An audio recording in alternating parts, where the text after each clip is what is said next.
What should be how's it hanging? How's it happening? You guys know what it is. This is Kevin from the Chord Progression Podcast. The podcast on some magazine describes as the one that initiates profound discussions with rock and metal artists, live fans, cover the creative workflow of their favorite musicians, and understand the factors that make the band succeed or fall from fame. We are also sponsored by Dark Fusion Systems, the best for your custom computing needs. Get $100 off your entire bill with code CVPod at darkfusionsystems.com. Links in the description of the podcast below. Now let's go to our feature presentation. But before we do that, though, we are ranked the number 21 metal music podcast on millionpodcast.com.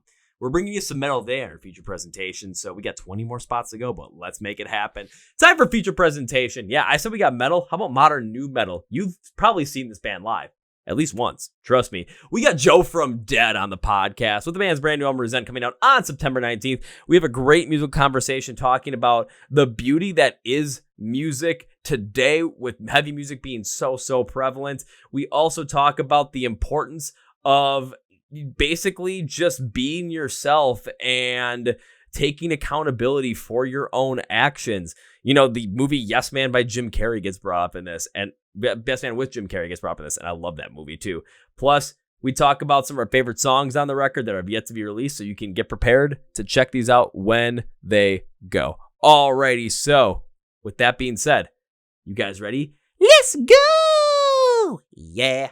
Well, ladies and gentlemen, boys and girls, listeners of the Chord Progression Podcast. If you've been around the music scene since, let's say, 2016, 2017, and you've been going to concerts, I can almost guarantee you have seen this band one time or another. Have I seen this band before live? Yes. Can I remember exactly what tour? No. Have I taken too many hits to the head that I don't remember certain things? Yes, but that's not the reason for this one. All I know is the music is good, the music kicks ass, and we've got a brand new album coming out for them called Resent. It comes out on September 19th, and the best part about this album coming out is you will get to see them perform some of these songs live right when it comes out, not only on tour within this moment in Dayseeker starting in September, but they will be at Louder Than Life as well for you to absolutely enjoy. So enough with me hyping it up. Please welcome Joe from the band DED to the podcast. So Joe, welcome to the Chord Progression Podcast.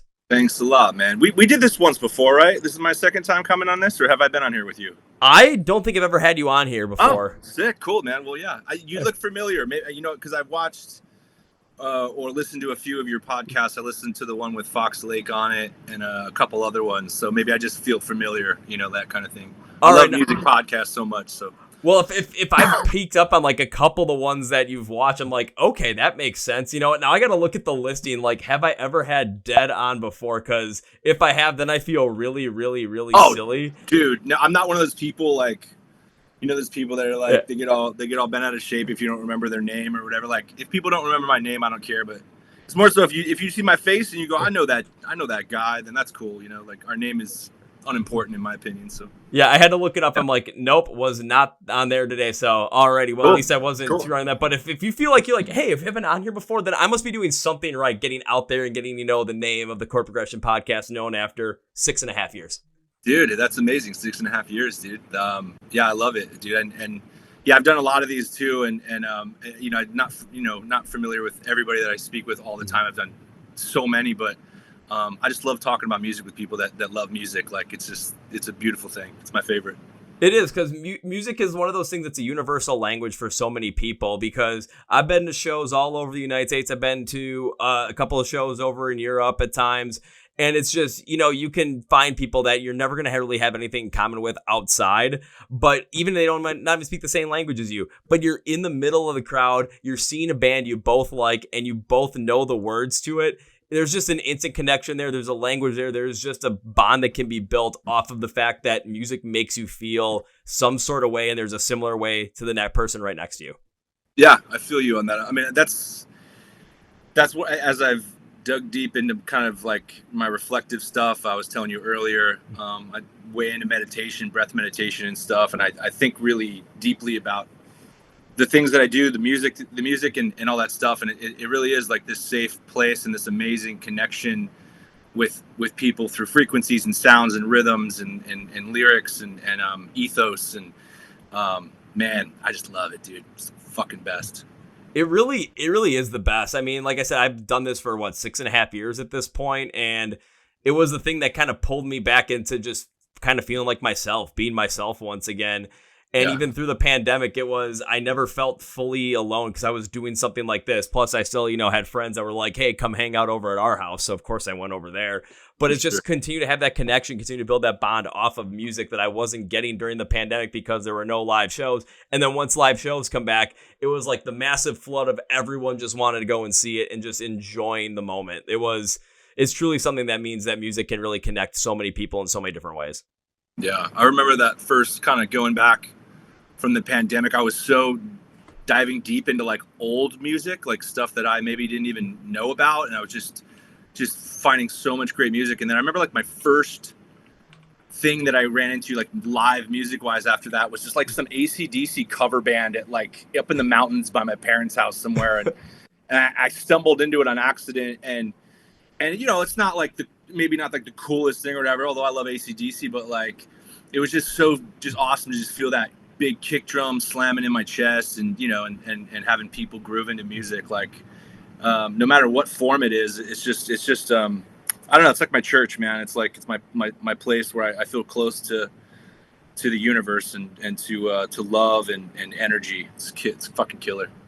Oh, it's absolutely killer, but it's something that you just never, ever forget. It's something that you never, ever want to lose. And I'm so happy that we have it back, but I'm so happy that we have continually great music coming out now, especially in the heavy music scene. Yeah. No matter what end of the spectrum you go to, everyone's doing something insanely creative. Everyone's taking what they're doing and pushing the envelope into a completely different place than we ever thought was possible before, I'd say over the past 4 or 5 years. And we're just seeing I would say a resurgence of rock and metal, of course, over the past couple of years. But it's like, it's not, I won't call it a resurgence anymore. It's like a mainstay now where you have artists that are playing incredibly large venues. They're playing arenas. I mean, take a look at what Sleep Token did. They've ended up announcing an arena tour. And if you weren't one of the very lucky few who got through Ticketmaster's queue right at 10 o'clock on the day that the tickets were sold, you weren't getting in. Like, that's how insane it is. I love seeing those guys doing well. I was telling you before, I'll go out within this moment and do photography and stuff because Maria's my lady and stuff like that. So she had brought in this moment had brought Sleep Token out maybe a year ago, because I remember they like showed me that album that was huge. The Eden one was the one that like really popped off. They showed me that, and those guys were so cool, and it was like, I was like, how are more people not into these guys? And then like 6 months later, they were just the biggest thing in the world, and they're all really legit dudes that are into legit music, and I back them fully. I know a lot of people, there's obviously a lot of people love them, but there's a handful of people that are haters. But those dudes are real musicians that really love like good music that probably those people don't think, or whatever. Like, I don't know. People don't know what the fuck they're talking about so often. And it's really cool to just see, like you're saying, the whole spectrum of things. When we started DED 2016-ish, when we were just trying to write it, like rock and metal was kind of like a little boring. It felt like at that time, honestly. And it felt like there needed to be a change of the guard, which has happened. They weren't allowing, it was still no hate, all love to like Godsmack and like whoever else, like those bands at that time that were still at the top. They weren't giving any love to the Bring Me the Horizons, the Motionlesses, all these bands that have broken through now that are becoming headliners. And it was just such a weird thing that they wouldn't allow this, like the younger kind of thing, which needs to happen for the genre. Mm-hmm. And finally it's happening. And I think it's just incredible for metal music, for rock, hardcore, whatever you're into. I mean, it's just amazing. It's amazing. And the other thing too, just kind of using Sleep Token as another example, is there's just a sound about them that, again, they're blending something completely different together, and people are just able to latch onto it because it creates a different feeling they've never really seen before, never really heard before. Bad Omens, Bring Me the Horizon, Electric Callboy, it just sounds absolutely fun as ever. Like, it's just the most fun thing you could possibly imagine. It's like, okay, I want to get behind this.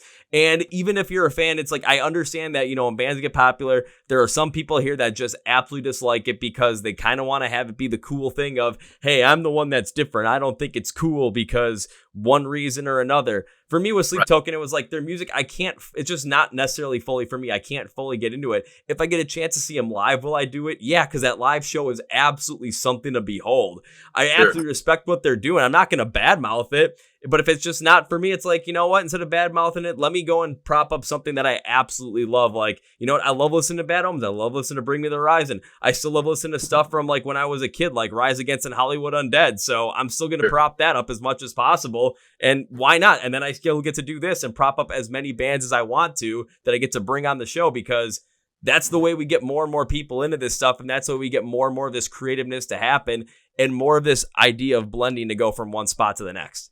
Yeah, I agree. I totally agree with you. And when I remember younger me was kind of a dick about music and stuff. I went through my time. I was like, if it doesn't sound like Glass Jar every time I die, it's like, it sucks. I didn't like it, at that time.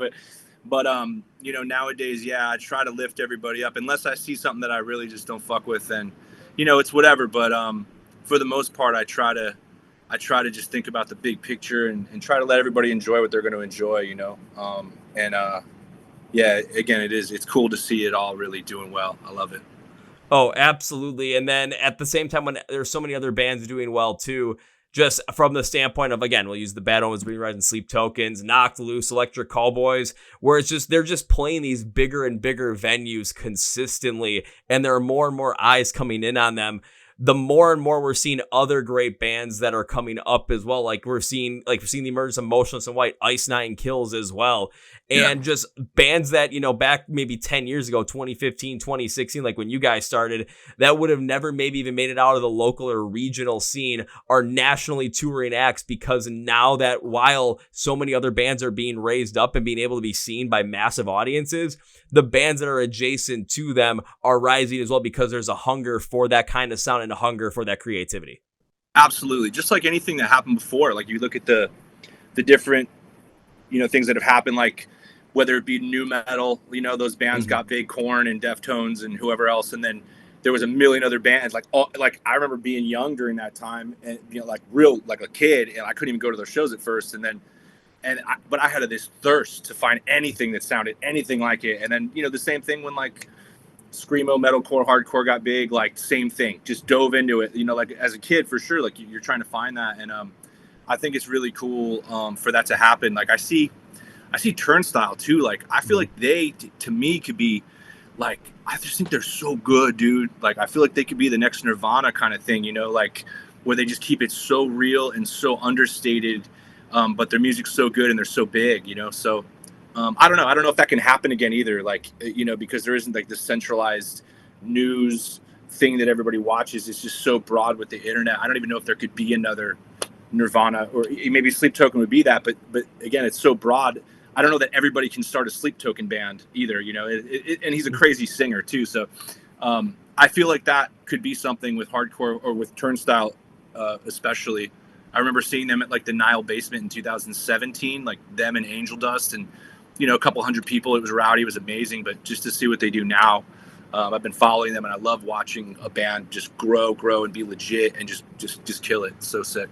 Oh, same here. It's just something that takes on a whole nother world, and you kind of brought up the hardcore side of it as well, especially with Turnstile's pointing it. I mean, take a look at what Knocked Loose has done. I remember seeing them in 2022. They were headlining at the rave here in Milwaukee. They were headlining the Middle Room, and that can hold maybe I want to say 12, maybe 1,300 people. They had Kubla Khan, not even as direct support. Kubla Khan was just there. And now it's like I've seen Knocked Loose play the ballroom at the rave, sell it out. I've seen them be able to play larger stages. And now Kubla Khan, the next time I get to see him play live, if it's not larger than life, they're headlining a show at the Salt Shed in Chicago, which holds about 3,600 people. And it's just, that's the same thing kind of when you brought up with new metal. It's like you get a thirst and a hunger for that kind of sound, so you go and look for that other kind of sound other places, and you find bands that you like and prop them up. I started enjoying Alpha Wolf and Knocked Loose. All of a sudden, okay, jumping into Kubla Khan, jumping into Counterparts, jumping into Throne, Throat Cut, Big Ass Truck, Fox Lake. I know I'm missing one, or a Mugshot in there as well. I can't remember everybody, but I can't remember everybody, but it's like there's a hunger for it and there's a want for it, and we just dive into it because even though we don't have that centralized way where where everyone's focused in on something, and then where Nirvana could blow up, but maybe Sleep Token can do that. Everything is so at our fingertips too, with where the internet is, where if we have a hunger for that sound, it's so easy to go out and find it on your own. Totally. Absolutely. I agree. And I love seeing Kubla Khan blowing up. I love just seeing bands that I've been a fan of for a long time. that, you know, you loved and you're like, cool, like they're just a sick band. To see them like pop off and to see other people, like I don't have that gatekeeper mentality anymore. I have like, cool, these guys worked hard, they deserve this, they've been in this game in a van or whatever it is for 10 years. And you talk about a lot of those other bands we're talking about, Motionless, Bring Me, whoever, they've been bands for like 15 20 years or something, dude. So it's like, it's crazy, it's really cool. And they were just as good as a lot of those bands that blew up before that didn't have to spend that as much time. But now they're really at their peak, like they're sick. They're so conditioned and just on top of their game. It's cool. Yeah, definitely cool. Oh, I absolutely love seeing it. The only thing that doesn't really love seeing it is my wallet, because of course you're playing larger venues and there's more touring costs in there. Ticket prices go up, and I'm like, man, it's getting harder to see some of my favorite bands play live consistently like I was a couple of years ago. But then I have to take a step back and think, wait a minute, they're playing bigger shows. They're playing in front of more people. They're making a much larger impact like I wanted to see them doing this. I shouldn't be complaining about this. I should be happy for them. Am I? Yeah. All right, we're good. Yeah, and I agree with you on that too, is being a music lover myself, like, and not to be silly, but like I feel like I support bands that are kind of newer a lot of times, and I try to lift them up as much as I can. Like I feel like that's part of my duty as someone that loves art, that's a part of the heavy scene, I feel like, you know. And then as they get that big, then I'm kind of like, cool, like let's let them spread their wings and fly, and I'm gonna maybe come back here and support some newer bands that need that support. Not to say I won't go check out those bands or whatever it is. Like I definitely, you know, I see them all on festivals. I tour with Emotionless and whatever, but you know, like I always have my ear to the ground to like lift up a new band. Like that's always a big part of my life. Like always, someone that really connects with me, I'll use whatever platforms I have, or financially, like you're saying, going to a show, buying a shirt, whatever. I think that's part of the natural, like, kind of ecosystem of music and of heavy music, of hip hop, of anything, you know, really. Like we have to support and nurture the new bands so this thing can keep going. I absolutely love that idea too, and I kind of take part of that as well, where I still want to see some of my favorite bands play live. I still want to see them rip a great show, but there's also times where it's like, you know what, I don't need to see them this time because maybe the ticket price I don't want to spend on that, or, you know, they're flying right now, let them fly. There's probably some other band that could use my support. A great example is the week after your album comes out, I get to go see my favorite band, Rise Against, play in Chicago, but they're opening for Papa Roach. Now, this is no disrespect Papa Roach. I love seeing Papa Roach live, but a band from Germany I've had in the podcast twice is playing at a venue 20 minutes away.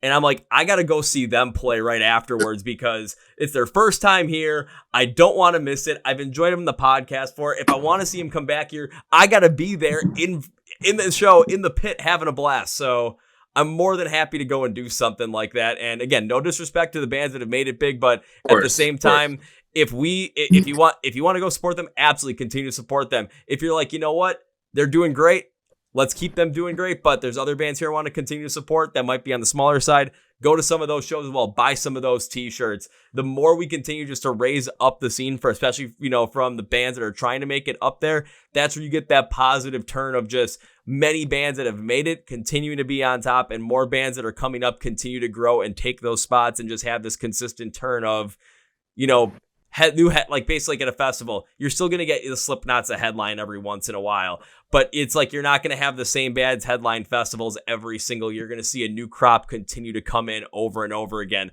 Like, again, Sleep Token headlining Download Fest. Who thought that was going to happen? But here we are. Super cool, man. Yeah, dig it. It's absolutely nuts. And of course, we've got brand new music coming from you guys as well for more and more people to get into with the album Resent, once again, that comes out on September 19th. And I do want to dive into it because if we didn't dive into it, what would we be doing here? I don't know. We'd be talking about music, which is also awesome, but you know, yeah, it's cool. Let's talk. Well, instead of talking about music in the broader sense, let's narrow it down to DED. How about that? So specifically when it came to writing Resent and really getting into the idea behind it and the headspace to write this, what was that like? Where was your mindset when it came to really creating this record? So this record happened over during the pandemic. Some of it was written during the pandemic. Some of it was written after. I mean, it's been like 3 years of writing it. We just kind of ran into like the music industry nightmare where we kind of just got our hands tied by everyone we were working with at the time. And it was really, really a bummer. So the only thing we could do was write music and create music. And the guys built a studio in Arizona, like a six studio called Trash Island now. And were just writing, sending music back and forth, recording. I mean, we must have made like 50 songs or something over those more. And then of course a million other ideas. But it was, over about 2.5, 3 years of writing. And then from that giant pile of songs, we narrowed it down to these. And I'm so happy with the ones that we have. And there's a bunch that didn't make it that I think we probably will still release at some point, maybe do a deluxe version or whatever it is. But it was through 3 years of a lot of turmoil and frustration. There was so much going on over those 3 years. It was a crazy time. So it's pretty interesting when I listen to it. It takes me back to a lot of stuff. So it's really cool. Well, isn't that what music essentially can be too, is like a time capsule for the time you heard it or the time you created or a specific moment that you can reflect on when you listen to it? Because when I think I can never remember who said it originally or where I saw it first, but it was a quote that said, "Art decorates space, music decorates time." So when you're going through these songs and you're listening through them again and you think about, going back to when you were working on them, back through those times over the past couple of years, you can go back to like those specific moments and essentially relive them in like a time machine, of course, through emotion, in a way that nothing else is going to be able to allow you to do. That's where the beauty of music comes in. And that's where the beauty, especially from a creator standpoint, you can go back in such a more specific way because you can go back to the moments when you're creating it, the emotions you were feeling during that time, and the energy that was being put in there to create the sound the way that it needed to be created. Yeah. Yeah. And when I listen to like old music from like past bands or like, the first couple Dead records, it's like a time machine. It'll take me right back to that. And it's really cool. And, can we talk about anything we want on here? Absolutely. Okay, cool. Like, I feel like for me, like smoking a bit, getting nice and high, and then putting on a record in my headphones, it's the closest thing to a time machine that I can imagine. Like, honestly, you're just lost out there. Maybe you put on something from when you were a kid, and you're there, and it's this beautiful kind of nostalgia, kind of like, I don't know what it is exactly. It's this wonderful, familiar, comfortable blanket of sound around you. And then like the way you put that as well, there was a great quote that a friend told me, and he called silence is the canvas for music. And I thought that was really cool. Similar to what you were saying about music decorates space and time. I thought that was interesting. So yeah, man, it's cool. I love it. I love music. I'll say for me in that regard too, if like to really like take that into account, really be in that like time machine feel. I'm not much of a smoker, so I wouldn't be sitting down having a couple of puffs and then put in the headphones. I'm the kind of guy that's gonna end up getting in the car, close the windows on a night drive, turn the headlights on in a dark road, and just blasting whatever music I want. Whether I want to feel is like viscerally angry or want to listen to stuff back that I listened to when I was a kid, just to get back to those moments, or things that I was listening to that kind of caused me to get into this, or things that remind me of times when I was going through something, and just to think about, okay, yeah, I went through it. Yeah, it sucked, but hey, I got through it. This song encapsulates not only the time I went through that, but the ending of it is that I didn't succumb to it. So it just kind of creates that reflective place to go back to something where you can say, I went through something. I'm not sure what it was, or I know what it was. How did I get through it? I don't know, but I can go back to it. I can relive it in my head. I can feel it. I can see where I ended up making it out. And now I can use that as positive fuel to go forward to make sure that not only do I not go through a situation like that again, but that I continue to make my life the best I possibly can and the life that I always wanted to live. Sure. Yeah. I'm with that. 100%. I'll say I hope you were, because when I was looking through the press release for this, of course, I like to go do that as well, just to see what was being said. I think I saw something about Resent having like a theme being like a realistic take on knowing that you aren't perfect and addressing those pitfalls to yourself to become the best version of yourself. I think I saw that in there. I just want to know, is that really the truth? That's the song Eraser.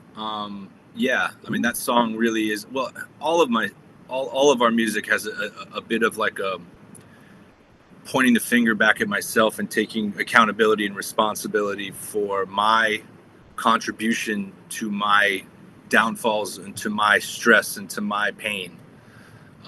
Too many people point at everybody else, and they don't the only way to fix things is internally, is by changing yourself. You know what I mean? And so Eraser, the lyric is erase it all, embrace the call. A journey of unlearning will set you free.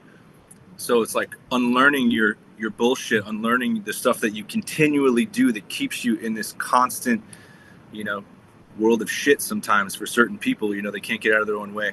And so yeah, it's like unlearning, because most of us start perfect. We're pure. We're full of, we're just love, we're these things. And then the world gets a hold of us. Our experience gets a hold of us. Parents, they pass their bullshit onto us, whatever it is, you know what I'm saying? So like, it really is about being self-reflective and taking accountability for your own stuff and trying to unlearn the brick walls that are in your mind, stopping you, fear, whatever. Fear is usually most of the stuff, honestly, for most of us. But so that's what it's about. Yeah, it's about it's kind of a lot of introspective kind of shit. But at the same time, I think we need a lot of that introspective kind of stuff to really be put out there into the world today, given the fact that, especially if you look online, you see people always flaunting the highlights of their life on social media. And you're always wondering, especially maybe as people, just as a standard person, why am I not there? Why am I not doing as good as them? And at that point in time, you're starting to feel bad about yourself. And you start coming up with excuses or reasons to point the finger at someone else to take the blame off of why, that could be. Maybe, of course, there are situations that you put yourself in, or maybe it's, you're so stuck on your phone. All you're doing is scrolling and seeing this stuff that, you're kind of making yourself feel that way at times as well. And the best thing to do, especially in any situation, is if you're not in the situation you want to be in, all right, take a step back and reassess. Maybe it was caused by somebody else that ended up making a certain action that ended up putting you in that position. Okay, but then you can take a look and say, am I going to blame them and just say, okay, it's their fault, and then not make a move on it? Or are you going to say, okay, yeah, I understand what happened. Maybe it's because I also put myself in that, like, just in the space where that could have happened. And instead of being so glum about it, the first thing I do is I got to take accountability for getting myself out of this, getting myself to the next step. Because if you want to get to that next goal that you have or that next idea that you have, and you want to end up capitalizing on it, whether it's as an artist, whether it's just as a human being, whether it's in your job, whether it's with your family, whatever it is, you're the one that has the ability to change your own actions. You're the one that has the ability to do it. So you're the one that can step up and just go to it. Of course, you might want to take that step in, take a look-see, and be like, hey, there's A, B, C, D that I could possibly do here. You know what? Let's take these steps to make this happen, because maybe it's not going to happen right away. Maybe that change isn't going to happen right away. But by being able to have that introspective take on it, you'll be able to get yourself in that position to better yourself for you, your friends, your family, your job, your creative aspects, whatever it is. You'll have the ability to do that if you take the action yourself to make the fix and not blame everyone else and say, oh, woe is me because that person or this experience or that thing. Right. People that really grow from that don't let those things keep them down. It's true. And I know you can, maybe, I don't know if it's a generalized type of statement, but it's absolutely true. And the difference, a quote, I'm not sure who said it, but the difference between who you are and want to be is what you do. And that's just simple. It's as simple as that. And you can either be a victim or you can be a survivor. And those two words are similar, but they're very different. And so if you pick survivor, you say, I'm a fucking badass. I've gone through some shit. I'm cool. Victim, you're stuck. You know what I mean? Mm-hmm. So it really just depends the way that you look at things. Just because I write these songs, like a lot of these songs are for me to tell myself to do these things. It's not me up on a high horse saying, y'all should fix yourselves. And I'm telling you what to do. It's not like that. It's a lot of this stuff is me. These are things that I'm thinking about, that I'm experiencing, that I'm trying to practice. And I find it beneficial to me, so I'm trying to, give it to the world, so hopefully they can find it as well. Well, again, that's the beauty of music too, because music gives us words and explanations for feelings that we can't verbalize or explain. It allows us to feel those and be like, hey, you want to know what this feels like? I don't know, but if you listen to this song, now you're going to know exactly what it feels like, because the connection of sound is just there. So even with you creating these songs to tell yourself certain things and to take accountability for yourself, we're able to listen in on it and essentially use your voice and your messages as our own inner voice and inner messages, so that we can have that introspective point for ourselves. It's not you telling us to do this. It's you guiding us through that process. Correct. That's exactly right. Absolutely. Yeah. It's like That's what it is when I listen to like my favorite bands that do stuff like that too.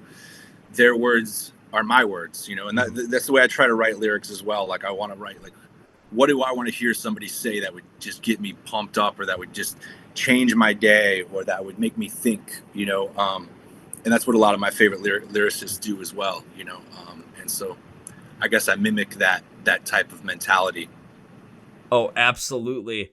Now, Joe, there's a question I always like to ask around a brand new album that comes out. And I know I could be like, oh, what's your favorite song on the album? But we're not going to go down that road, because especially when people put so much time and effort into anything they do, it's like asking them to pick a favorite child. We're not going to do that. Right. I looked at right now, and I believe there are 3 songs that are out there as singles. We're going to take those off the table because at this moment, everyone can go and listen to them.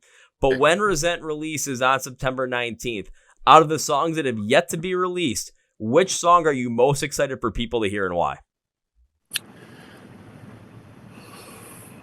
That's interesting.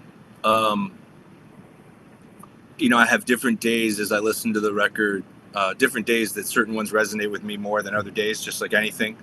Our next single, I don't know if I'm supposed to say this or not, but it's going to be called, it's called Purpose, Be Myself. And that one lyrically is really important to me. And I really feel like we've accomplished something cool on that, where it gives me this sense of kind of a little bit of a Faith No More meets Nine Inch Nails meets something else, some other things. And I think it's a really cool kind of mix of sounds. And I really like the vocals and the lyrics in that one. That one, and then another one called Never Belong. I'm going to go with 2. Never Belong is the heaviest thing we've ever done. I really pushed myself super hard vocally on that one. And I think the guys made the craziest, most nightmarish, dark, violent sounding soundscape that we've ever had. And I think those 2 are different ends of the spectrum for the record. One's more melodic and bouncy, and one's just like really, like I said, kind of just violent and just dark. So I think those 2, the yin and the yang, I think those 2 could be that for me. I would say there's some good picks, because going through the record, of course, there's always a couple that pop up in my head. And I remember Purpose Be Myself was one that I kind of wanted to always go back to, just because of the way that it flowed, just because the way the vocals end up putting out such a strong message right to your face. It's like, okay, the song is called Purpose Be Myself. So what's your purpose in life? Be yourself, because no one else is going to be like that. No one else is going to be like, why would you want to end up trying to be someone else in a world where you only get one swing at it? Like, you only get one swing at life. Why are you going to try and hit for somebody else's dreams? 100%. And people, my whole life, I've heard the question, what's the meaning of life? What's, whatever. The meaning of life is to be yourself and to be the best version of yourself ever. And then to spread that love, like you said, be the best version of yourself for your family, for your friends, and just for the world in general. And if everybody did that, man, this would be a lot cooler place than it is. So yeah, that's part of my journey, is finding that my purpose, and living in your purpose is your happiest that you are. You know what I'm saying? And you're aligned with yourself, and you're aligned with your intuition and with everything. I mean, that's where you feel good. So yeah, that's what it's all about. Oh, I absolutely agree, because I think about the times in life when I'm like, when did I feel the happiest in life? It was when I was a little kid, because that time, you had no responsibility, but at the same time, you just had all the wonder in the world. You had all the energy in the world, and you just had so much positivity to give. And it was just being able to just absolutely enjoy everything without having much care in the world. Of course, once life gets a hold of you, and once the world gets a hold of you, like we talked about, it's trying to find, okay, what is actually yourself? Who exactly are you? And how can you harness that to be positive? Of course, there are times of ups and downs, but it wasn't really for me until I just fully embraced the idea of music, fully embraced what this is, and tried to create something off this, which is this podcast that has led to so many other great things. And I don't want to stop doing this, just because it always is that reminder of not this necessarily this is who you are, but it's like, never forget exactly who you are. Never forget where your priorities are. Never forget where your desires are, and just go after it, because you only get one chance at this. Why would you live it in a way that it is so conducive to what other people want? That's totally true. And we're lucky enough to live in a country and live in a place in the world where we can this is our biggest problem is to find out who we are. We're given that gift, honestly. But outside of, we're lucky that we don't live in a terrible place where there's war and there's all this shit going on. But inside of like what we have to deal with, that's, you're absolutely right. I'm gonna get it tattooed on myself eventually. But the phrase "What would you do if you weren't afraid" was something that really connected with me, and I think about that for like a second. When I think of what would you do if you weren't afraid, I can just feel that those blocks of fear get out of my head. I would do this, like that movie Yes Man. I don't know if you ever saw that with Jim Carrey. Oh yeah. Like, obviously it's a little silly, but there's a lot of truth and there's a lot of good messages in that, like to go out and live. And it's so interesting too, because I am so positive. I try to be this positive light, but within that you get so exhausted being a bit of an empath and being like this. Mm-hmm. That's where on this record, there's these positive things. Like I'm trying to be positive, but I'm so disappointed and sick of humanity and watching all this terrible shit happen. So there's this really dark, like I said, yin and yang to let's all be positive. I'm really sick of you. You got to be positive.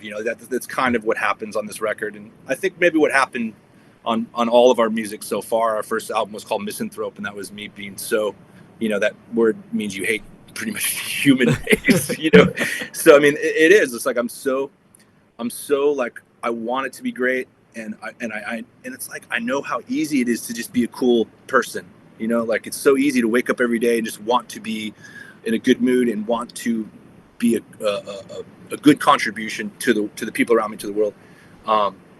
That it's frustrating that so many people aren't. And again, so I guess maybe you're making me think about myself again, which is cool, but I'm trying to give people the tools to better themselves. Just like these are tools that I'm, with all of my researching, which I do a lot. These are the things that have been the most effective on me. So I'm trying to give it to everybody else. I guess that's what it is. Absolutely. I love that you brought up the movie Yes Man too, because one, that is a great movie to watch. I remember my best friend for the longest time just kept calling me the Yes Man, because it was like, if he wanted to go do something, he's like, hey Kevin, you want to come do this? I'd always be down for it, no matter what, just because why not put yourself in that situation? Why not just try it? You never know what's going to happen. And then it took me into a spot where, all right, do I want to go do this? I got to go by myself. Well, do you want to go do this? Yes. So you're saying yes. You're not saying yes to other people. You're saying yes to yourself at that point in time. And that's why I started going to concerts by myself. And then now if I go to a show, whether it's here in Milwaukee or I go to a show in Madison, Wisconsin, or down in Chicago, the likelihood that I'm going to know somebody there is incredibly high because of all the times I went by myself, all the times I jumped in the pit and started just like after someone's set was over, we just started talking to some random people, just become friends with them. And now there's a huge network of people I know in all of these different cities, just because I decided to say yes and go to a show because I wasn't afraid to go. Having that phrase, what would you do if you weren't afraid? Man, even just thinking about it, it just lifts like this idea off of your shoulders that is holding you down. It's very similar to one thing I did back when I was trying to find a new job. I was trying so hard. I was applying all the time for different positions and I wasn't getting anything. And it felt like one day was going to be bad. I'm like, you know what? I got out of the gym. I said to myself, you know what? I'm just going to make today a good day. Don't know how it's going to be, but I'm just going to make today a good day. Now, is it a coincidence that within the next couple hours, I got a call that said I was going to have a job offer? And I was like, I don't know about that. But every time if I'm having a bad day, it's like when I wake up, go to the gym, it's come out, just tell yourself, okay, I'm going to have a good day today. Yeah. At that point in time, you're already putting yourself in the headspace of, you're doing this positively for yourself. It's the same thing of lifting that fear off of your shoulders for that split second, because in that split second, you can make a decision that is going to positively impact your life so much going forward. It's exactly right. It's exactly right. I love when I bring up the idea and someone like yourself, it resonates with you and you go and you explained it. You get that just a fleeting moment of feeling it be gone. Feeling it go away, and then it empowers you to remember that feeling and then have that live with you for the rest of the day. And then maybe you got to remind yourself in a week or in a couple, what I mean? So that's really cool. And I find that with meditation and stuff too, you get that clarity for an hour, for a half hour, for 5 minutes, for 1 minute, for 1 second. It all adds up. It all adds up, and it resets yourself in some strange way. And it's really cool. And so I think the idea is to try to do it as much as possible to make that your consistent, constant perspective. And not only consistent concept perspective, but just like a consistent mantra that you can say whenever you need that moment, because it's, you feel that lift off. Of course, all of a sudden, you get that moment where the window is open pretty wide in order to make that decision, make that positive move and do something. But even like myself, when I say like, okay, today is going to be a good day and I'm driving home from the gym and all of a sudden it feels like that window's closing.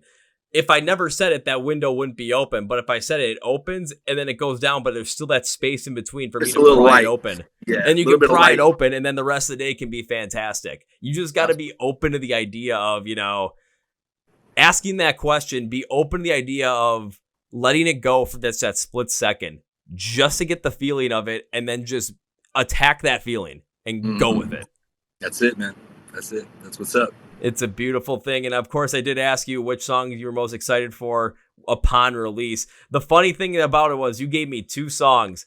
If I had to pick 2 songs myself, you did not pick the 2 songs I thought you were going to pick. So you and I are much different on that.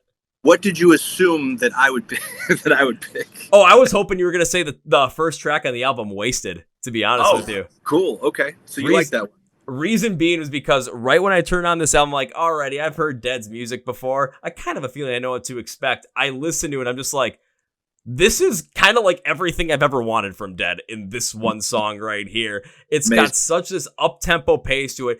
It sounds so chaotic, but the chaos is so controlled and understood throughout the entirety of the song that it was, I'd get through the album, through the album one whole time. Okay, I'm going back to Wasted. I get through 6 songs, it's like, I want to go back to Wasted. I just kind of want to keep going back and back and back. That. It was a song that would not let me go. It was a song I just kept wanting to hear over and over again. I like that a lot. I mean, that's why I said you asked me it might depend on the day that you ask me as well. There's a reason that's the first song on the record too, because we all loved it. We got to a point as we were writing the record where we started thinking, what would we write if we wrote something that was something that we would have written in like 3 to 5 years that we wouldn't write right now. And then so that was kind of the mentality, like future music was what we called it. That was the idea. And we did that with a few of the songs. That song Rockstar was kind of that same kind of thing. Wasted, those were a couple of the last 2 we wrote for the record actually, and those kind of do that. And Wasted, we really said, like, let's just try to go outside the box. Let's just try to just get crazy, and like kind of the chorus in that is a different vocal styling than I'd really had ever done. And I just like, let's just try to just be fresh, let's just try to write some fresh shit. And it made us feel really good. And we're like, cool, this makes us feel good. Hopefully it makes other people feel good, good and heavy and angry and all that stuff, whatever it is. But I'm really happy that you love that. I love hearing people's take on the songs. You never know, like you like it, so that's cool. I'm happy that reinforces that's a good opener. Oh, it was a great opener. And then of course getting into Rockstar, which of course one of the singles, but when you hear it a couple songs after Wasted, it's like, yeah, you can see that there's a much different progression here, especially when you're talking about an idea behind it of what would we write in 3 to 5 years. It's like, holy shit, you can see that step coming. But I know that step in the next 3 to 5 years beyond that is going to be something that I'm not going to even try to anticipate, because who knows what you're going to create. But all I know is it's going to be fun. It's going to be awesome to listen to. And I'd be more than happy to talk about it with you again right here, probably in a couple of years or so.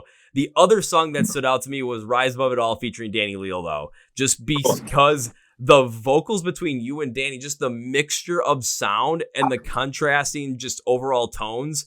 I love it when 2 different vocalists can contrast so nicely, where it's like you're pulling away from each other, but because you're pulling away from each other is amplifying each part. That's what happened on this one.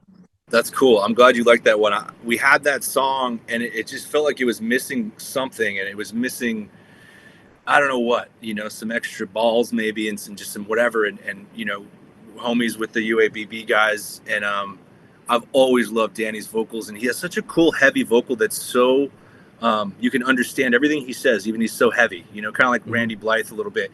It's so heavy, but you can still understand everything he's saying, and I just think he has such a great tone. And we kind of came in with the idea, and I thought it was a little bit different for him to be on a song like this as well. And he came in, and dude, he just did it first time. He did all the ad libs on that third chorus that he did. He just threw that on there. He just went with his intuition, and he turned it into something very special. That's one of my, again, like, it depends on what day I'm going to the record, but it's, that's one of my favorites for sure. I think that chorus turned out really great. It's really uplifting to me, and I really liked, how it all turned out. So I'm glad that one stood out to you, man. Yeah, huge shout out to Danny and Upon a Burning Body, the homies, and we're talking about hopefully do some touring together soon and all that kind of stuff. But yeah, really appreciate him getting on that track and giving it his all. Oh, that would be sick. But here's another great part about it too. There are 3 singles that are out at the recording of this. I know you think there's probably one more coming out, but you said 2, I said 2. So you add those together, we got 7 songs that we taught that you can either hear or we talked about. There is still 5 more that we have not really mentioned that you're going to want to check out, especially upon release, because the dynamics are really what gets you on this album. It's so sweet. I appreciate that. That was also the thing too, is the rule book went out the window. They came to me with, again, maybe I won't say all the names of the songs, but come to me with like a straight up thrash song. I'm like, cool, what do I do here? I'm not going to do, Exodus vocals on this. I'm going to do try to rap over this. We're like, I've never heard anybody rap over a fucking fast thrashy circle pit song. So we did that on one of the songs. Kyle sent me one that was super slow and sludgy. And it took me forever to get on it. Certain songs have big choruses like we love, like you talk about Rise Against. I grew up on all that. I grew up on Rancid and Rise Against, all the punk rock stuff. I'm a sucker for a big anthematic chorus, I'm a sucker for a big heavy punch in the face, everything, so like whatever we wanted to do, we did on this. We didn't want to put ourselves in a box. And I think really like there's hip hop on here, there's electronic industrial, there's, hard rock, there's punk, there's like, I really think it really does kind of incorporate, like we threw all of our influences into the ingredients of this, and that's really cool. I'm really proud of it. I'll say you should be proud of it. 3rd record again, Resent, coming out on September 19th. Joe's proud of the record. I'm damn impressed with the record. That should be enough to tell you to not only like pre-order it, but get ready for it. And of course, we mentioned they're going on the road within this moment in Dayseeker in September. If you're not going to a show, what's wrong with you guys? Come on, Go get tickets. And shout out to the Funeral Portrait. They're on that run with us. Oh, the Funeral Portrait's on that run too? Yeah. Oh boy, that's gonna be a nutso run. Yeah, it's gonna be sick. Yeah, looking forward to it. I forgot about the Funeral Portrait being on that run. Because I think they're on the, like, as we're doing this, they're on a run right now with Ice Nine Kills. It's like just seeing them rise up too. Again, another band where it's like you never would have even expect this band to rise up, like especially 10 years ago. I remember seeing them in 2022 opening for Palisades at a venue that held at the most 250 people, and maybe there were 50 people in the crowd. And now it's like they are just gaining fans left and right and from every corner of every place you could possibly think of. It's great to see. I love seeing it, and they're really great dudes. And I talked to Lee a bunch. We chat a bunch, and he just seems like one of the best dudes. So I'm excited to share the road with them and become closer. Oh, absolutely. Well, Joe, as we wrap this up, I got one final question I want to ask you. If you watch some of the episodes like you said you did, you might know what's coming. But whenever guests in the podcast, I enjoy asking a question as a way for us to get to know more new music and for you to get to share the music you love. So I'm going to limit it to 3 because we love music. You and I could be here for another 2 hours doing this. Sure. But, Joe, can you name me 3 bands or artists that you love that you would love to see more people get into right now? Yeah. And actually, I remember you saying this with other people. That's funny. And I thought, okay, I need to remember 3 bands, and then I didn't. I thought about that, though. I was like, off the top of my head, I have to shout out Dropout Kings. They're my really great friends from Arizona. And I did a track with them on their last record and their new record. Their singer, Adam Ramey, isn't with us anymore. And so really in honor of him, I want as many people in the world to hear that as possible. And the rest of the boys are still going on and doing their thing. They got a tour coming up with Wargasm pretty soon. So I want to give some love to Dropout Kings. Go listen to their new record. It's incredible. There's a group called Belaganas that's, again, from Arizona. They've moved to LA now. I always just try to represent Phoenix and shit like that. But, dude, they're just so unique and interesting. There's like 3 of them, I think. And it's kind of like a Beastie Boys thing. It doesn't sound like the Beastie Boys necessarily. But the Beastie Boys in the sense of, like, the deeper stuff of, like, where they do so many different styles of stuff. Hip hop is the central part of it, but there's like emo and punk and all kinds of things mixed into it. And Belaganis, I would highly suggest a song called Ford versus Ferrari, actually, in particular. The third verse on it is incredible to me. Like, it gives me chills. It makes me so happy. Another band to it's so hard. You want to think of so many things. I could let's go with Fox Lake. We just toured with them at the end of last year, I think it was, maybe 7 months ago, and their new record is incredible. And they really, I mean, they've been a sick band the whole time, and we had an awesome time with those dudes on tour. And their new record's out, and I think it's going to be in my top 20 for the year, without a doubt. So let's give a shout to the Fox Lake boys.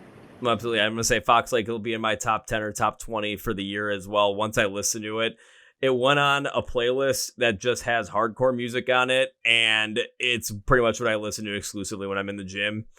It's nothing short of a fantastic time, but I love that record too. Yeah, so sick. Sounds great. Super catchy. Love the lyrics. It's just awesome. Like, I think you could show it to somebody that likes new metal or hardcore or just hard rock in general. Like, I just think it's just a great heavy record. Whether I don't know if you can define it as one thing. I think it's just good heavy music. Yeah, I understand where you're coming from with that. It's just good heavy music, and you made some great suggestions. And when you said you were like gonna pump up Arizona bands, I forgot who it was. It might have been the guys from Mugshot. I know someone now, when I asked that question, they just said, oh, I don't know, just check out any band from Arizona. They're pretty much all good. And I started laughing. I thought it was the greatest answer I've heard. I love it, dude, because, yeah, you're right, man. My whole life I was in the Arizona scene since I was like 15, started playing punk shows, like DIY at bowling alleys and stuff, and pretty much just trying to sound like MXPX and the Suicide Machines and stuff. But, and I've seen so many great bands, and there's such a great culture of bands there. And to this day, again, some of the bands I mentioned, and then there's a lot more as well. So that's cool that the Mugshot boys are shouting that out, because they're Colorado, right? I believe no, Fox Lake is Colorado. I'm not sure exactly where Mugshot is. Okay, but somewhere in the region, I guess. But yeah, their new record's sick too. I mean, shout out to them too. But that's cool that he gave love to Arizona, because I take pride in the scene there. I feel like I was a big part of, not a big part of it, but I did my part as my time in Arizona, and I loved it. Yep, and we got, again, more great music coming out from you as well on September 19th. So everyone get ready for it. And Joe, I want to thank you for taking the time being on the podcast. This was incredibly fun. I absolutely love talking music with you, but we got to wrap this up with 3 things. First things first, Resent comes out on September 19th. You're going to want to listen to this record. You're going to want to check it out. You're going to want to go see him on tour when they're with In This Moment, Dayseeker, and The Funeral Portrait. I'm not going to forget it this time. You're going to want to follow along with them on social media. So here's what you're going to do. You're going to the description of the podcast where it says Find Dead Online. Links and labels for literally everything are going to be there. So you can go see them live, listen to the album when it comes out, support them, go get a t-shirt, follow them on social media. Everything is going to be there. You can basically call me Google at this point, because I'm putting all the information there for you. All you have to do is click the link and go. I got you covered. Perfect. Now it's time for number 2, Joe. Whenever gets to the podcast, I enjoy the podcast, I tend to make a certain promise, a way to say thank you. I appreciate taking the time, and I wish to continue support in the future. I have seen you play once before, so I can't say the first time I see you play live. I'd probably say the next time I see you play live, which on this run that you're going on, it's probably going to be the day at Louder Than Life if we can make this happen. So I will try and come and find you. I will try and say hello to you. But the real promise is, first round's on me, whatever it is we need, whether it's, a drink, Red Bull, heck, even pizza, we'll figure it out. Okay, sounds good, man. Appreciate it. Yeah, I'm looking forward to that. Louder Than Life is the same day the record comes out. It's super cool. So that's going to be fun. Oh, boy, that's going to be 4 full days of just utter chaos. I love it every single year. I'm looking forward to it, man.